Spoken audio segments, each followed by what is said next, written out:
Hello everyone! Ito na ang part 2 ng paggawa ng matipid pero masustansyang patuka gamit ang patola mula sa aming garden. Pero bago tayo mag-umpisang manggadgad, shoutout muna kay @BongoTV Vlog. Bago natin siyang kaibigan dito sa YT. Mixed ang content niya sa kanyang channel. Cooking, house cleaning, at travel vlog. Advocacy niya dito sa YT ang tumulong sa pagpapaangat ng mga maliliit na channel. Please visit and support his channel. Okay, so start na tayo. Gamit ang ating mahiwagang nagkaran, gadgarin na natin para maging patuka na sa mga manok.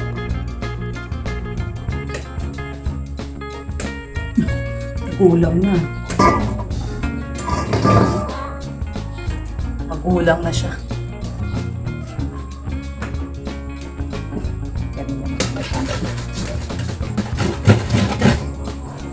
Kita mo yung fiber. Talagang mature na siya. Kung hinayaan ko tong mas gumulang pa, makakakuha tayo ng buto na pwedeng ipangtanim. Well, namumunga pa naman, so baka magtira nga ako ng isa para makakuha ng buto na matured enough para ipangtanim. Para tuloy-tuloy ang ating harvest.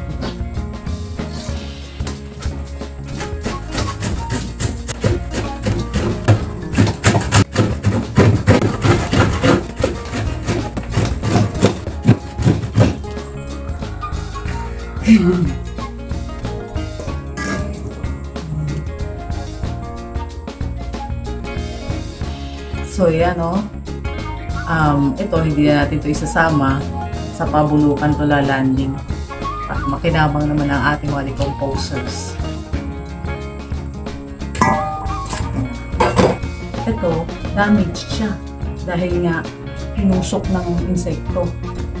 So kahit sira siya, pwede pa rin sa mga manok.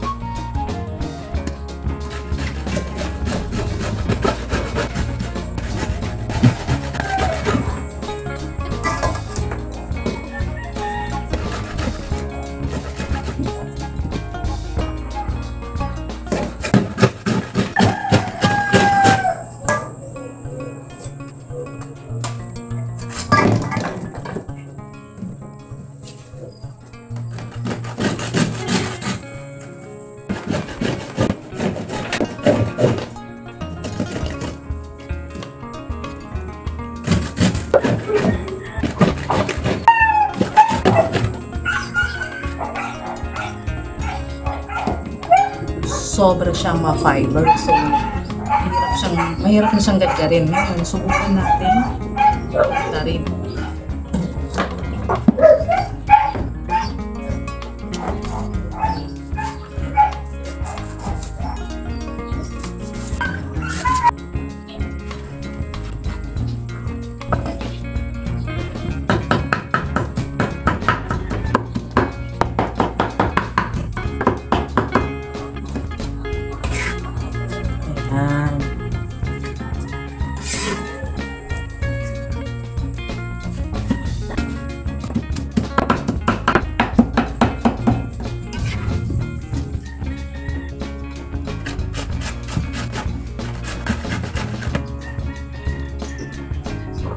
Kadali lang gadgarin pagka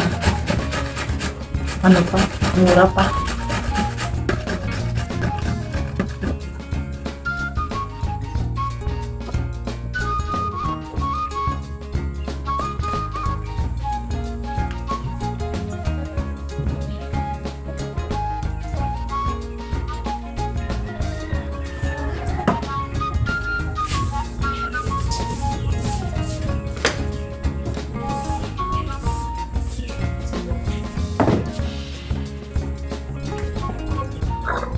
Ayan guys, tapos na tayong manggadgad at managtad ng matured at damaged na patola. mula sa ating garden. Okay? So yan. Kayang-kaya na tukain ng mga manok yan. Ang next natin gagawin ay, syempre, hahaluan na natin ang darak.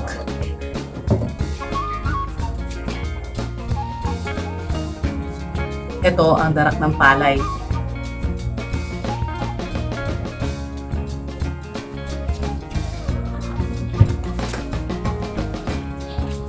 Ito ang darak ng mais.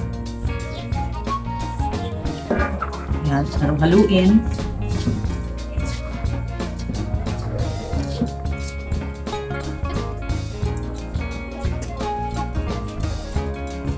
Lagyan natin ng kaunting tubig kasi dry siya.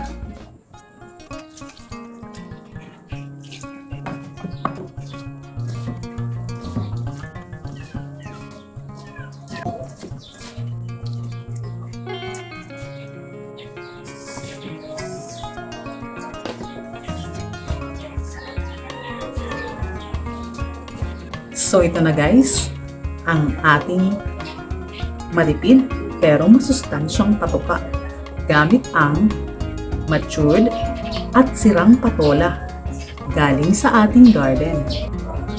At ang next natin gagawin ay magpakain na tayo ng mga manok. Tara, samahan niyo ako.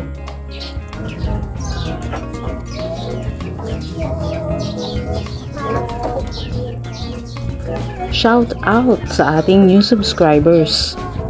Julfa Mixed Vlog, Nature Lover, Provincianong Hardinero, Komal Short Video, Marlon Tabangkura Guzman Vlog. Thank you for subscribing.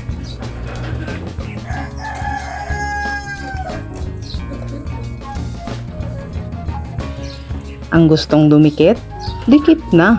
Huwag nang magpatumpik-tumpik pa. Mas magaan ang buhay kung may kaagapay. Magtulungan tayo para pareho tayong umangat sa buhay. Pangarap nating pag-asenso ay abot kamay dahil meron tayong karamay.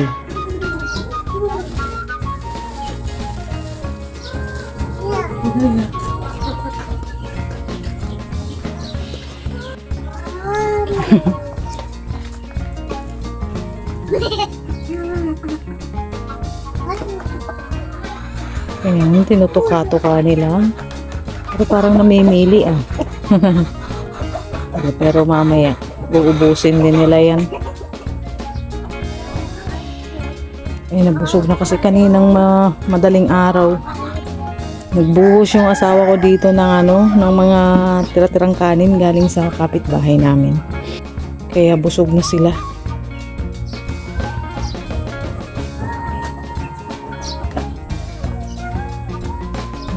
Yung iba nandito yata sa likod. Yan.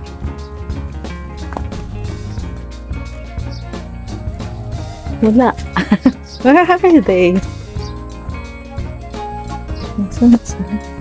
Ayun, ito pala. Dito sila. Diba yung tinutuka nila?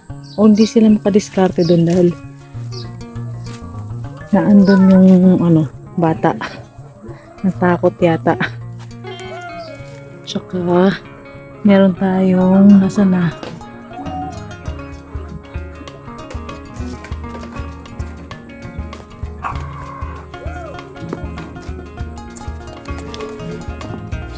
Oy. Meron tayong manok na naglilimlim.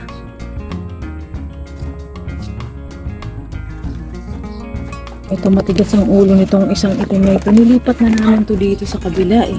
Ayan, yung itlog na. Tapos, bumalik na naman siya dito. Mukha yata masisira na naman yung mga itlog niya. Lipat-lipat siya. Mahirap talaga pagka nasana yung manok dyan sa pugad na yan. Tapos nilipat namin. Pabalik-balik siya.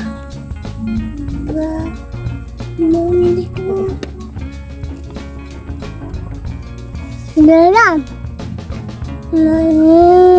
Siguro dapat may baguhin kami dito sa aming pangitlugan. Mas maigi siguro yung gagawa namin siya ng pintuan pag meron ng itlog at gustong makigulo dun sa pangitlugan, pwede namin isara at ikulong na lang doon yung naunang ng itlog, no? So ito, pagka hindi to gumana, baka mga bugok na lang ang mga itlog nito.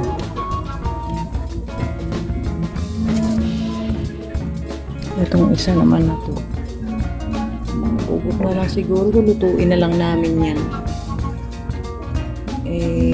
Hindi na maayos ang paglimlim niya, palipat-lipat siya. Anyway, sige lang, ganun talaga, may mga challenges na may encounter. Ang importante, merong matututunan at gagawa natin ang solusyon.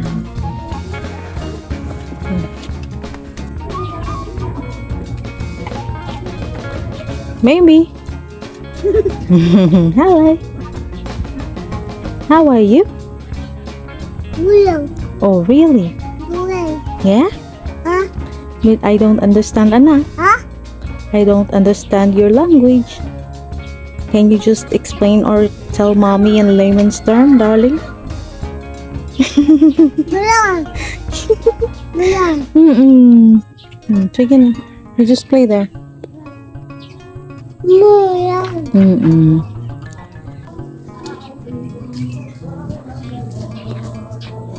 Ayan, ito yung kinahig ko kaninang umaga. Nagwalis-walis ako dito sa aming chicken coop para kahit papaano hindi mabaho, no? Sa ngayon kasi wala pa kami nakukuhang rice hull. Bihira pumunta yung yung mobile na rice miller. So yan, kinalahig ko. At ito ay lalanding naman doon sa aming pabulukan. Okay guys, so puputulin ko na ang video ito. Sana ay may natutunan kayo. Maraming salamat sa walang sawa niyong pagsuporta at pagsubaybay sa aming maliit na channel. Please don't forget to like and share this video para dumami ang views. And also please comment down below kung gusto nyong i-shoutout ko ang channel niyo sa susunod naming mga i-upload na videos. And thank you for watching. Don't forget to subscribe. Thank you. Let's roll.